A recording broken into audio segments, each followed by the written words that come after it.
Welcome to Life Mastery Radio with Todd Allen and Jackie Bailey, the show that dives into the science of higher consciousness with inspiring topics such as abundance, intention, health, manifestation, love, and transformation. Join Todd, Jackie, and their guests of leading authors, speakers, coaches, and entrepreneurs weekly at 10 a.m. Pacific. Learn to live a peaceful life with intentional mastery. It's all right here with stories and messages to support your well-being and most evocative dreams. Now, here's your hosts, Todd and Jackie. Hey, it's another groovy day, and mostly because it's Life Mastery Radio Day. Yay! It's a talk show that brings you great thoughts and ideas for you to use on your very own life mastery journey. And it's also a groovy day because I make it that way. When I get up in the morning, I already decide to take off into life having a groovy day, and it always happens, never fails. Something might change, something might happen, but I can always turn it around. And that's the way my life works. You could do it too. As always, I have my co-host with me today, my good friend and infamous author and really groovy person, Jackie Bailey. Hi, Jackie. Hi, everybody. Great to be here. You have some amazing things going on, but how are things at the Speak Feed Lead Project? Speak Feed Lead Project is marvelous. We have got wonderful programs in the works and things starting up real strong mid-month here in February. A student and I are going to Los Angeles to speak on stage together. She's 11 years old. She's the author of a book, and she's coming with me to speak on stage, and it will be exciting. This will be at the Best You Expo, and you'll hear more about that in a couple of weeks when we have Bernardo Moya as our guest on the show. That'll be fun. That's coming up in a couple of weeks, but that's what Jackie does, and she wakes kids up. It's almost like you turn the light switch on in kids, and they find how to speak from their heart and what they're passionate about and how to really get their message out there. It's like flipping a little switch, right? Well, I'll tell you what, they have the light, and the light is strong in them. What they don't know is how to use it. Yeah.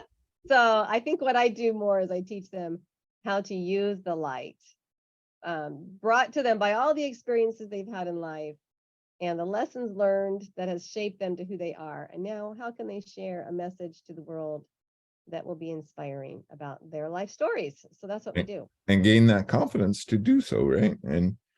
And so now you're going to LA, you're going to share the stage with one of your students who has a compelling story. Absolutely. And, our middle school kids, they do a podcast. In fact, one of my students is looking to interview Jeff Bezos. If anybody knows how to get a hold of Jeff Bezos, let me know, because he would like to interview him on his podcast coming up first part of March. Putting it out there. That's the way you do it. We're putting it out there. I want to remind our listeners today's show page is at www.lifemasteryradio.com. And any links that we talk about, we have links up there for our guests. We have links up there for our guest books. So anything that we talk about, you don't have to worry about writing down. You can always just go to lifemasteryradio.com and look at today's show page, and the links will be right there. While you're on that website, you can check out my book, 6 Keys to Life Mastery. You can check out one of Jackie's books. I still got to do that, Jackie. Remind me, send me an email, say, put the rest of my books up on the website. Anyway, Self-Centered Leadership, which was her first book, is up there. The links to Amazon are all right there. And while you're surfing around on our website, you can sign up for our newsletter. Our newsletter goes out once a week. Jackie creates it. She highlights who's coming on the show, who's been on the show, and a blog post about the most recent show. So it's all things Life Mastery and Life Mastery Radio. And, Jackie and I just bring you great content that from up and coming leaders who are on their own edge of their own becoming, and they're holding their hand out to you for you to come along with them and figure some things out. So Jackie and I introduce you to some great tools for you to use on your very own life mastery journey. Okay, Jackie, are you ready for the show? We have a really cool guest today. Yeah, a very interesting subject matter, and I'm excited to learn more about it. I'm excited that you're excited because it wasn't that long ago you would have went, I don't know about that. It's a little bit weird and spacey, but I don't think that anymore. I know that. And I did my job. I've done my job. Our guest today is Lisa Barnett, and she is an internationally recognized author, teacher, and healer with more than 30 years experience in the spiritual healing forum. Lisa found herself in the mid-1990s being intimately summoned by the Akashic Masters to share their personal insights into her life and those of her clients. Lisa shares with her students the unconditional love, guidance, and wisdom that comes from the masters of the Akashic Records. She accesses this wisdom with ease through sacred prayers given to her by the Akashic Lords. She teaches these prayers and energy healing tools to her students to create their own personal Akashic Record connection. Recently, another book has come out of Lisa into the world, and it's called Your Soul Has a Plan. Awaken to your life purpose through your Akashic Records. And in this book, Lisa teaches what a soul plan is, how to identify and heal trauma, influence the path of your influence of past lives and soul families, how to release confusion and realign with your soul plan, what karmic patterns are and how they support your soul growth, and how to move forward with purpose by embracing your soul gifts and talents. Oh, boy, she's an up-and-comer, I'll tell you, and world-renowned. Hi, Lisa. How are you today, my friend? Hi, Todd. Hi, Jackie. I am terrific, excited to be here with you today, and always thrilled to share Akashic wisdom with a group of new people, right? A lot of, well, let's just say the majority of the world has not really heard about the Akashic Records yet, but I know that they will be hearing so much more about it over the next year. So yeah, we talked about to be with you here. Yeah. We'll talk a little bit more about that. But before we get started, maybe we need to define Akashic Records. What is it? Where is it? Great idea. So the Akashic Records are the recording of your soul's journey through all time space continuum.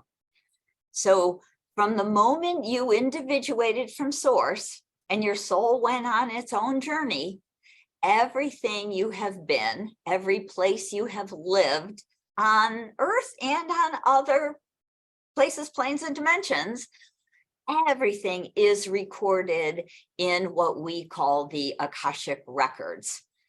So you can imagine it like a library.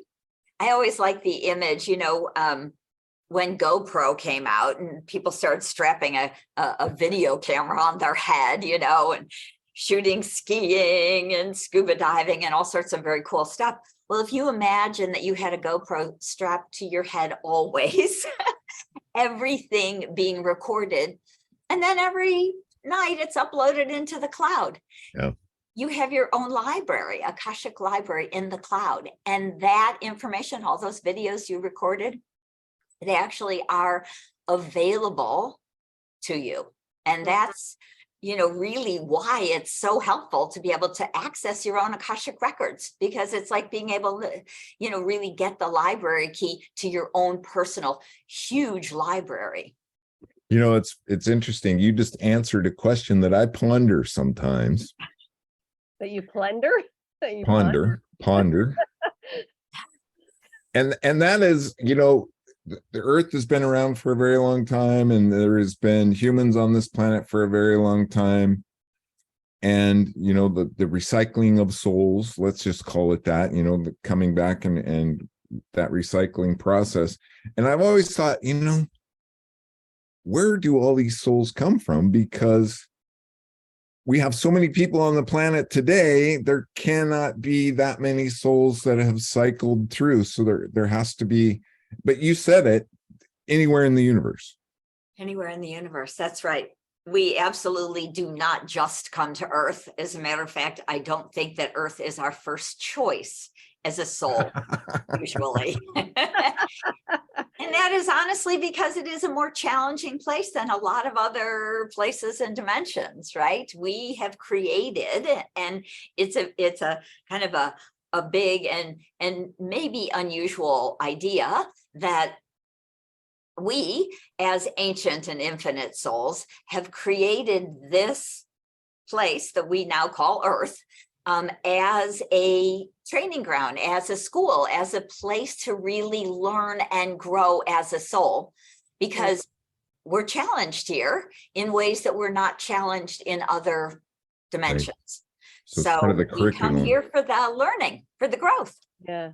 So how do we know of the Akashic Records? I mean, how do we know they exist? Well, so there are many references to the Akashic Records. They are referred to as such things as the Book of Life in the Bible, and in many other writings in the Talmud, in other spiritual writings. This Book of Life, this kind of infinite library, has been written and spoken of really throughout time. Akasha is a Sanskrit word, and it actually means sky or ether. So kind of that idea that everything is stored In the cloud. in the cloud, right? And actually it's stored in the quantum field, which is also the cloud. And it is absolutely part of source energy. So accessing the Akashic Records has nothing to do with any kind of religion or any kind of dogma, or you don't have to believe in anything in particular if you believe that there is a greater source energy and maybe a quantum field, and that we're more infinite than just, one body, that maybe we have more lives than just this one. It's easy to start to open your mind to access some of this kind of bigger, more expansive information. So how do we benefit if we have access to open our record? How would a person benefit by being able to see that record? Well, let me just say that my newest book is actually all about that, right? Okay. So your soul has a plan. And most of us think we're just kind of randomly here. We're struggling along. Maybe we believe in karma. We think we're being punished. That's why life is not very good or fun, or we don't have any money, or, whatever our challenge may be, or challenges may be. But the truth is that before you embodied, because you are an ancient and wise soul, you made a plan. Just like if you were smart about starting a business, you would write a business plan, right? And you say, these are the people I want to work with, be with. I want to write soul contracts for these people to support me in my life. And I, in turn, of course, will support them. Here's some more people that I think I could learn from. So I want to have connection to them. So I learn and grow as a soul. There are patterns that we have not come to understand in many different lifetimes. And we often consider those karmic patterns. And again, I didn't learn about this. I couldn't forgive that person. I couldn't ever move into compassion from anger or hatred. I'm still working on that piece. So I want to understand it. I want to be able to move into a place of forgiveness and compassion and love for others. And so I'm going to do some work around that also. So that ends up coming in as a piece of your soul's plan. So that may be a challenging relationship or situation. And so we write about all of this in the plan, which is, of course, stored in your Akashic record, as well as the gifts and talents that we wanted to bring back, right? All three of us are communicators. This isn't the very first time you stepped on the planet and decided to speak out in the world, right? That's not our natural way of being as a rule. And so you could look back at other lifetimes in which you were a speaker or an author, a teacher, of all sorts of teachings. And so we can actually access this information to support us in our life now and realize we're not really newbies. We've done this before. We've got this, right? That can be so helpful for a person who wants to do a TEDx or step out on a stage or write a book, to know that you've done it before and it's really doable. Wow. Fascinating. So why is it that we come here with no memory of that? Is there a reason, right? Yeah. I'm just going to say that's part of the game we play with ourselves, right? So again, infinite soul. They're like, let's see how fast, like, I can pass go. Let's see how fast I can remember that I'm an infinite soul and move back into love and compassion and supporting other people on earth. So it's actually kind of a game we're playing with ourselves. And honestly, for most of us, it takes us hundreds and hundreds of lifetimes here on earth to work it through, to really figure out all of the karmic patterns and the programs and our own human ego issues and on and on and on. So we come back, most of us, 400, 600, 800 lifetimes, partly in support of other people, but also in the learning process. And again, you're infinite. So it doesn't make any difference if you're here 800 lives. You have infinite life because, of course, there is no real time and space except for in this kind of dimension. So what hit me, what came into my mind is it's kind of like entertainment for our soul. Educational entertainment, absolutely. You know, and if you think about it, could you imagine being a 1-year-old and, you know, starting to be aware, or a 2 or 3-year-old when we're actually getting a little bit more conscious of the people around us and what's going on around us, and not only learning to talk, figuring out your family, figuring out how you fit in, but being able to remember other lifetimes. I mean, that would just kind of put us all in, you know, crazy land. I don't know how that would work. Yeah. Right. But Yeah, that could be really confusing to kids, right? Because Yes. they're already a little bit skewed in their reality, and give them more memories of things that they haven't actually remembered seeing Right. now could be really confusing. So, Right. well, who are those people keeping those records? Who are the Akashic record keepers? Yes. So the Akashic record keepers are actually pure source energy. They are, probably the best way they explain it is they are more newly individuated souls. So they've never been human. They haven't really done a lot of journeying around in the multiverse.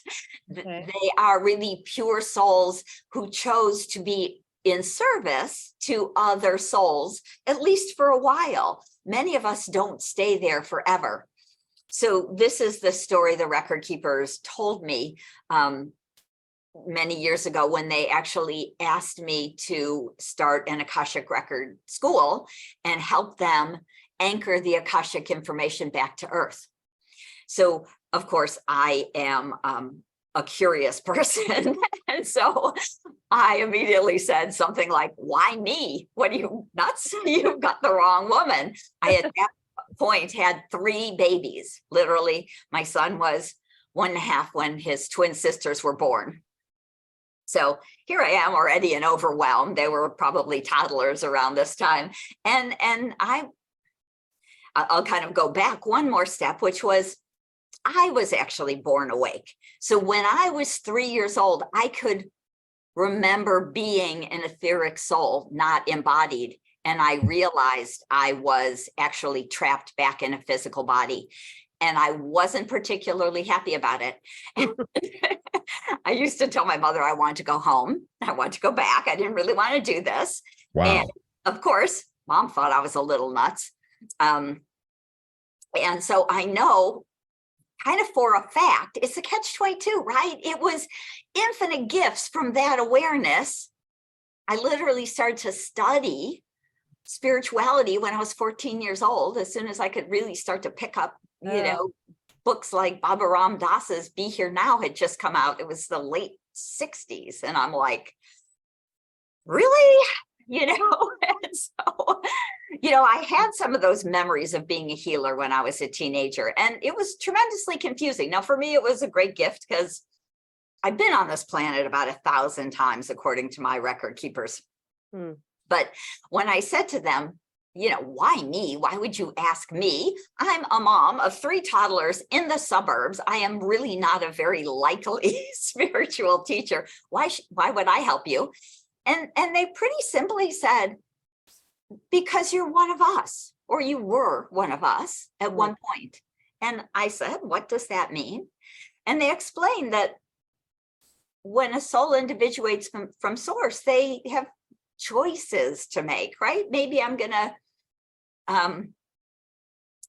go off to a galaxy, to a different place or plane, to a world, to a dimension, or maybe I'm going to go study it up on that a little bit. And they go into this energy of the Akash, this infinite library, because of course, everything has a record. Everyone has their own personal Akashic record, but there's records of science and records of planets and records of family groups and, records of everything. And so they said that I was a Akashic record keeper until I decided at some point to go on a more physical journey, go on into other places, planes, and dimensions, and eventually here on Earth. So their answer was, you can hear us, you can feel us, you can channel us. And so we would appreciate your help. And what I'm hearing you say, I was just going to say, I think what you're saying, Lisa, is really profound, is that we've had choices. We are here by choice. Yes. Yeah. Yeah. No matter how tough life gets, it's nice to know that, hey, we're here because we chose to be here right now. Absolutely. And your soul planned the good and, the bad and the ugly. Honestly, we made that plan because we said, I'm going to be born into that abusive family because, one, I know life is so short in the infinite reality, and I want to understand abuse and I want to help end it on the planet. So what the record keepers tell me is that there are millions of light workers, and those are really the only difference between a light worker and any other human is that we've actually probably been consciously doing and holding the energy for a longer amount of time than most people on the planet. But everyone has the ability to wake up, to become more conscious, to hold a higher vibrational energy and hold more light. That's literally what that means.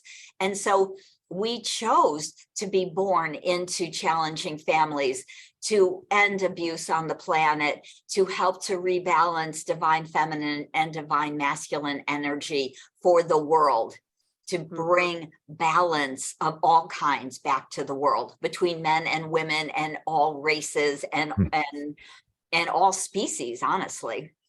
And so we wrote these very complex soul plans to be of service to humanity and to our own soul, to do our own work, and to share our own gifts. And we are always at choice. Wow, that's cool. Fascinating. So our plan is set, and you teach people how to tap into that. Is it that they go and read the plan, or is it that they go and feel the plan, hear the plan? How does that work? Yeah. So 2 things. Your soul plan is written, but never in stone.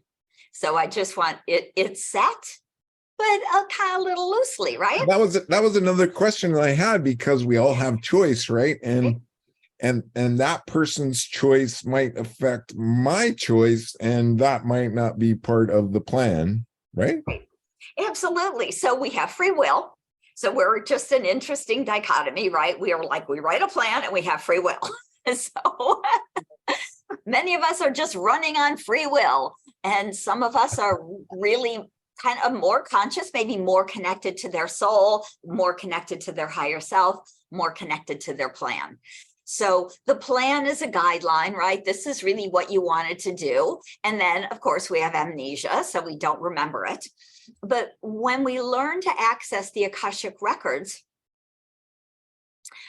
because again, we're very unique, there's a variety of clairs, right? We have clairvoyance, clairsentience, claircognizance, clairaudience. And so everyone really receives information a little bit differently, right? There's no one set way. Many people feel that they're much more clairsentient. I personally have kind of a blend of clairvoyance, which I always laugh and say my clairvoyance needs glasses, because I get a Stigmatism. right, yeah, I get a little out of focus snapshot, but it's enough, right? I get what that fuzzy picture is. I sometimes often will kind of hear, but again, clairaudience, many people think if you hear a voice, it's going to be a big booming voice from outside, and it almost never is. Mhm. It's usually a voice in your head, sounds like you. And the subtlety, and again, this is part of what I teach in my classes, there is a subtlety, and it is about really the message. We realize as we start to get messages from the record keepers that they're different from what we think, right? So we get clairaudient messages, and often they just are very subtle, and we have to start to differentiate them. And the claircognizant is kind of a heartfelt knowingness. It's just, I know that. I can't explain why I know that, but I do, right? And to me, there is a great depth of profound information and wisdom in that claircognizance.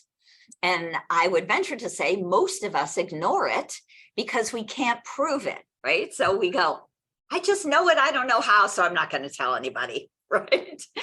So we start to receive the information in a variety of ways. Accessing your Akashic Records is a practice, right? Not really a magic bullet for most of us. And so I teach a 5-step wisdom prayer system to give people the guidelines, the steps, the access keys to open the records and move into the vibration, the healing prayers to help to clear and release some of the energies that block us. I teach a variety of short guided visualizations that are tools to help people make it easier to access their own Akashic Records. And we start with a conversation, and most of us start by asking the record keepers those questions that, those burning questions that each of us have and that are different, right? Mm-hmm. And so it might be why the heck did I pick this family? Or it might be, what is my purpose? Am I supposed to start this business? Am I really an author or a teacher or whatever it might be for you? So we all, because we are those ancient, unique souls, we access the information and ask different types of questions. But that's, again, part of what I teach my students in my 16-hour workshop is how to ask questions to go deeper, how to get more information, and also how to start to clear and release the soul contracts or the karmic patterns that no longer serve you. Right. So let me make sure it's not that we have the ability to go and view the entire plan, but it's through our questioning and our pondering that we would receive an indication of right or wrong, or the answer. Did I get it right? Yeah. Yes, absolutely. So you might go in to your records, Todd, and maybe the first questions you want to ask is about the soul contracts you wrote with people. And so often I'll have a client come to me and they have a long list of everyone in their family and their friends and their business partners. Do I have a contract with them? Do I have a contract with them? Is it done? What can I know? Is there something to learn? So there's even a series of questions that I teach my students around asking about a soul contract with someone, because we can ask, do I have a contract? Is it still viable or valid? Is it, complete? Was there a lesson attached? Have I learned that lesson, right? Can I update that and maybe make it more prevalent in this moment, which is sometimes super helpful for people. We often, but not always, have soul contracts with our parents. And so it's kind of interesting that you don't always contract with your mother and or father, right? So you may have contracted with an aunt or a sibling or a grandparent, right? And that may be even the truth of who is raising you, or possibly not with your family at all, and you were adopted, right? So we start to understand there's so much depth in all of this information. Obviously, just how long it takes to just explain that much. So yeah, I'm really intrigued by the soul contract idea and what these contracts are supposed to do. Are they all the same or are they different? So that's my one question. And then I want to get back to your journey here, because you talked about gaining this interest at 14. And then when you had 3 babies, you got the plan, right? You got what you were supposed to do. And so I'm interested in knowing, what was your next step from there? How did you start familiarizing yourself with this and what you did? But I'm also really interested in the soul contract thing. So so we'll start with soul contracts. Okay. So Jackie, you can tell you can tell Lisa, Jackie's head just going. Right. Soul contracts are not all the same, right? So we might write a short contract. Say, I'll give you some weird examples. We might have a short contract with our father as the kind of genetic, say, sperm donor. And our main contract is with our mother, and maybe she's just a single mother that really had the contract to bring you into the world. Okay. So we write sometimes very short contracts for a piece of genetics, right? And maybe a long, lifelong one for the love and the support. So we write a lot of support contracts, right? I'm going to support you. You're going to support me. It can be with your parents, hopefully, with your siblings, hopefully, right? But not always. With your spouse, if you have one, or your significant partner. But again, people marry people they have no soul contracts with, and they just don't last very long because they're marrying for egoic reasons, personality reasons, not soul reasons. And sometimes we have soul contracts to marry somebody. I actually had a soul contract to have a short marriage that really woke me up to the fact that I was not here to save everyone, which is a huge learning. And it came through a 2-year marriage. Anyway, it worked for me. So we don't have to go all the way through the contract if we get the lesson before. Like, say, if I figured that out before I had married him and had to divorce him, I would have still got the growth. So those are kind of what we tend to call, those are the learning contracts. I want to learn something from you. You have contracted with me to teach me something. And sometimes it's, say, just by the way we are. And sometimes it is, well, I guess it's kind of the way we are also. So again, we might have a contract with a parent who is abusive or alcoholic or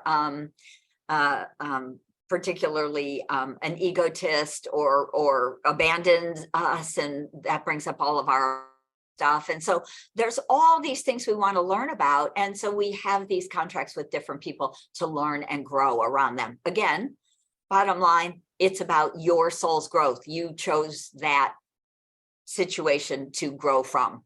Okay. And the good news is we have a lot of support contracts, and some of them are with soul family members. So I'm going to go down just a little more deeply. When you individuated from source, so the record keepers tell me this kind of silly story. The record keepers are pure source energy. They are pure light and love. They are very funny, a lot of just joy and humor in the records. So it's a beautiful place to hang out. It brings that into your life. But the record keeper said, so imagine source is a high-rise building in Manhattan, New York. And all of these souls crowd into an elevator. They're all brand new souls. They're individuating from source. They go down the elevator, and that little group that went into that elevator, those 25 souls or whatever it was, step out on the street. And this is your soul family. You look at each other and you're like, what should we do? You know, there's buses and taxis and bicycles and people. And wow, you know, if you've ever been to Manhattan or any big city. Right. So someone might, you know, yeah, imagine, you know, you might jump in a taxi and head to the airport and off you go to another galaxy. Or, you know, my soul family decided to go check it out, walking down the street in Manhattan, a couple blocks in. We're like, wow, look at that building. That's not tall, but it's a whole city block, square block, right? Let's go check that out. And there we are in the Akashic Record, right? We're in the New York City Library, and we start checking it out and starting to learn things and starting to research. And some of us, not all of us, because we're a group, we don't have to do everything together. Some may go on, and many will stay and become record keepers. And then eventually, after we've gone through the ranks, we've shelved the books. We're just the newbie beings of light. And then we start to be the Akashic teachers. There is a hierarchy in the Akashic Records. So then we're the teachers, and maybe we're reading to the children and helping people to find the books they're looking for. Maybe we're in the research library and we're teaching people about researching, and maybe we're in the university aspect of the library. And so then eventually we become maybe the higher up, the Akashic masters, and they are now a little more overseers. Maybe they're running the library and they're less hands-on, but they get the overview and the big picture of this library and how to help people when they're ready to go deeper into their research. And then the Akashic Lords, that would be kind of like the city maybe, who doesn't continue to deal with the regular people who are coming in the library. So there is a hierarchy there, which is interesting, because I've learned this because when the record keepers ask me to write another book, it's the Akashic Lords, and they come through with that kind of big booming voice. It actually sounds like a bigger masculine voice that says, it's time to write another book. And I'll be like, okay, what are we writing? And they tell me, and it makes it easy. So, right. Okay. So that's the soul contract, a little bit of, you know, and those people we run around with, that soul family we run around with again. So you have soul family members that you write support contracts with, and also support contracts with people you've been with in other lifetimes. You may have found a beautiful soul you just really enjoy creating with, and maybe you start an art studio, or maybe they're your spouse, or maybe they're a sibling, or maybe they're your best friend. Fascinating. Okay. So the questions are just coming in out of the blue. Just so far, we've talked about our personal Akashic records, and as a student of ancient civilizations, and you know, I'm just fascinated where these ancient cultures got their knowledge, right? Where did they acquire the skills, and how did they understand about stars that you can't even see from the sky, right? So were they tapping into the Akashic records for knowledge rather than personal knowledge? Again, there's never one simple answer in the Akashic records. It's always levels and layers, and it kind of depends on how kind of out there we want to go. But I believe that a very long time ago, there were beings that were embodied here as humans that were not really fully human. They were conscious beings that were here to help humanity to awaken. That seems the direction, right? That's where everything's pointing to, some outside influence. Yep. And they built or helped build the pyramids, and if you're familiar with Göbekli Tepe in Totally. Turkey, they're thinking that maybe that was built 25 or 40,000 years ago. I don't know if you have a better date than I do, but it's kind of pre this round of humans. Yeah, at least 10,000, at least 9,500 years ago. And it was buried to save it from the floods or something. The knowledge was buried, right? Right? It could be floods, earthquakes, whatever. They literally buried it nice and neatly. So it was able to be preserved and obviously found again. So I really believe that a lot of that ancient knowledge came from embodied people who had access to greater knowledge, and probably the Akashic records, along with the information they were actually bringing from other dimensions or planets or worlds. And so let's go in this direction. Steve Jobs meditated a lot. He was really into a lot of spiritual exploration. And so my mind just goes, so did he create a contract to come here to create the technology that would move man forward? Is that the way that worked? Yes. Yeah, absolutely. There are, I hope there are millions and millions of new souls. And this is the great gift that I'm hearing from the record keepers, is that many new souls are coming with with information, whether it's memory from another plane or dimension, or something they've known or created, in another lifetime somewhere else. But that the newer souls embodying the children who will eventually grow up, I believe we will have tremendous inventors that will honestly help us to save the planet, right? To be able to turn salt water into drinkable water, to fix the ozone, to deal with all of the plastic that's poisoning the oceans, and on and on and on, right? To feed the world. Because I know that information is out there. And even I think Einstein, he talked about he would dream this. And I really believe that many, many, many people have access to the Akashic records. Like I say, there are halls of science and everything else. Yeah. They have that in their sleep if they can remember and bring it back. Tesla is another one that comes to mind, because he just tapped into something, right? Like Steve Jobs and like Einstein, they had the ability, and their mind, like a transceiver, was able to really receive and transmit information. And it's just fascinating. It blows me away. Right. And those souls are coming back again and again, right? So they may be coming back in, a new body, or because we're fascinating souls, that we can be in more than one body at a time, right? There is no time and space. And so if you can imagine that,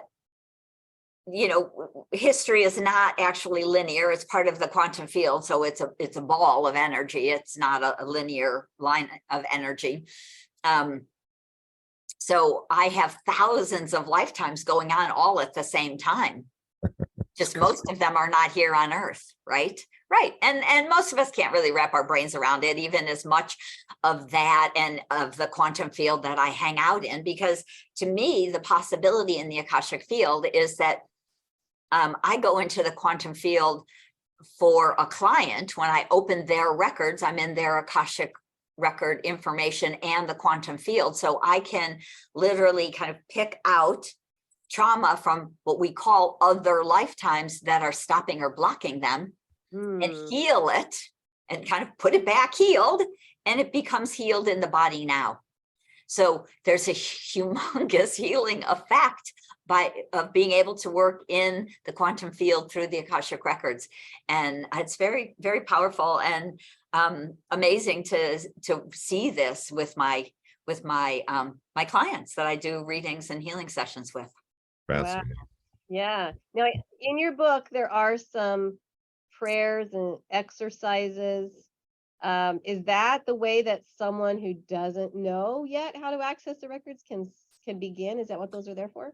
Right, absolutely. So basically, Your Soul Has a Plan is about just educating people to help everyone start to move the victimhood and I'm stuck in this and there's nothing I can do, to wake people up that you made the plan and this is how it works. You wrote soul contracts and those are your relationships. You wanted to learn and grow. So these are challenges in your life, right? You wanted to have a purpose. We actually have purposes, many purposes.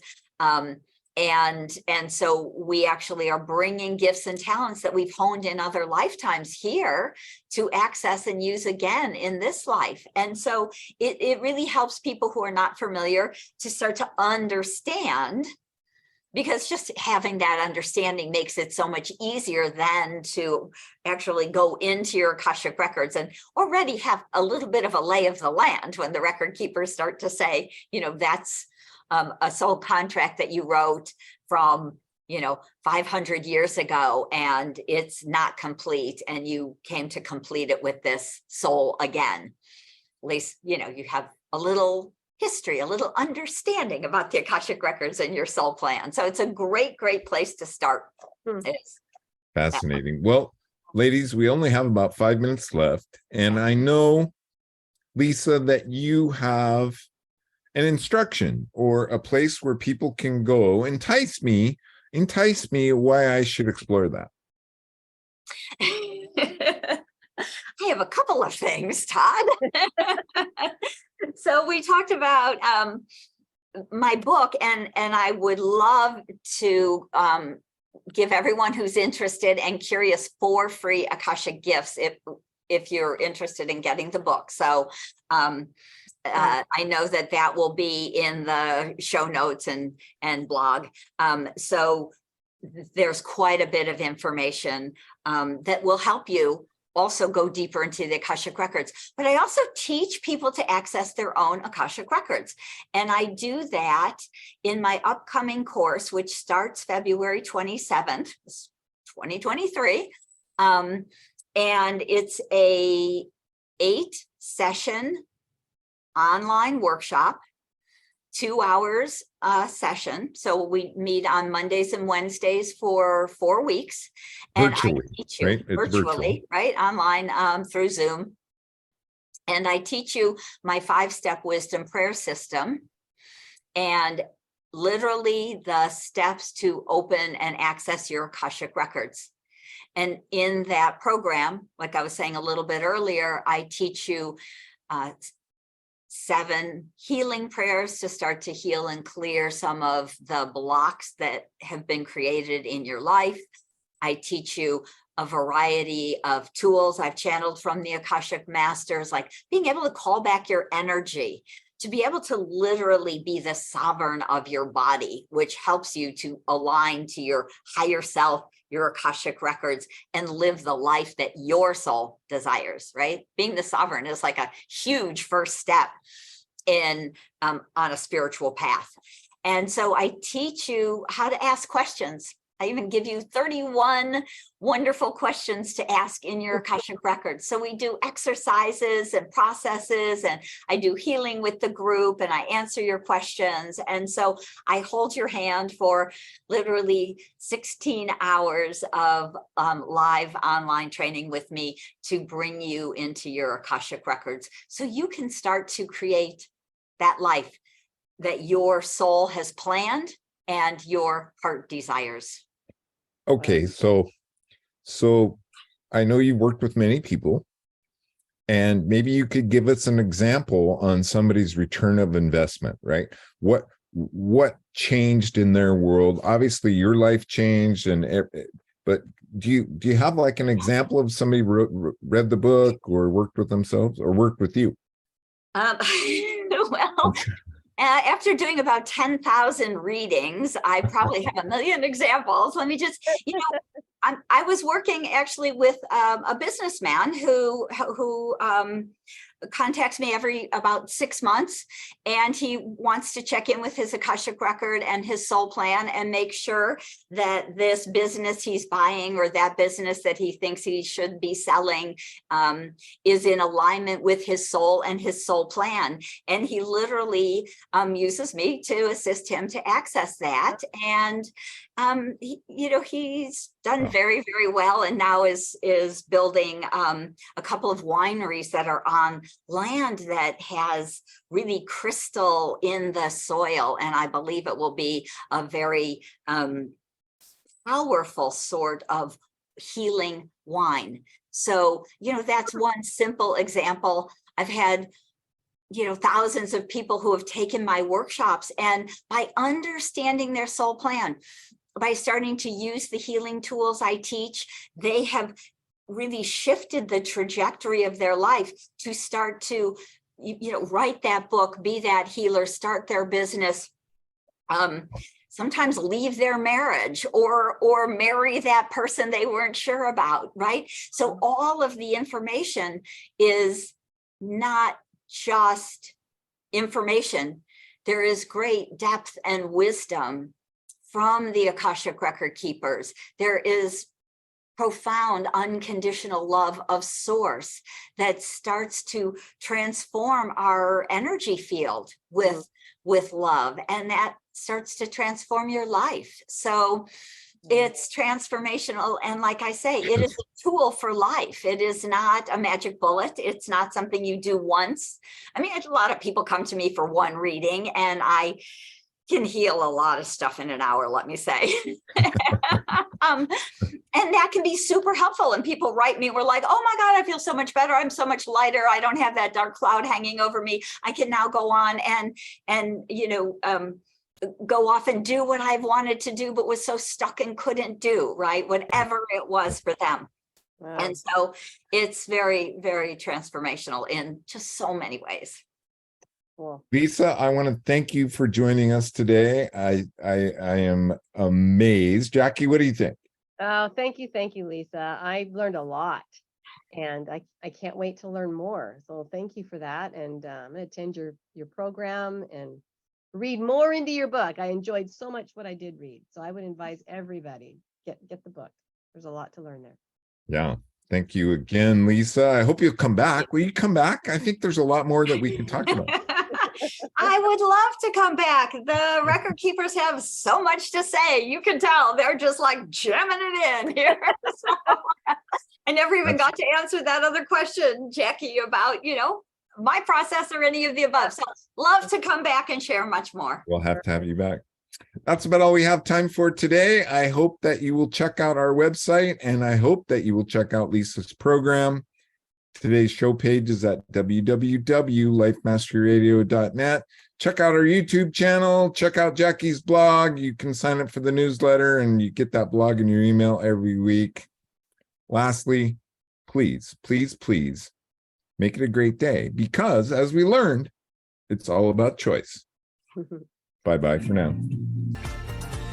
Thank you for tuning in to Life Mastery Radio. Join Todd Allen and Jackie Bailey and their guests of leading authors, speakers, coaches, and entrepreneurs weekly at 10 a.m. Pacific. Learn to live a peaceful life with intentional mastery through stories and messages to support your well-being and most evocative dreams. Visit their website, www.lifemasteryradio.com. Join their mailing list and be notified about upcoming guests. That's lifemasteryradio.com.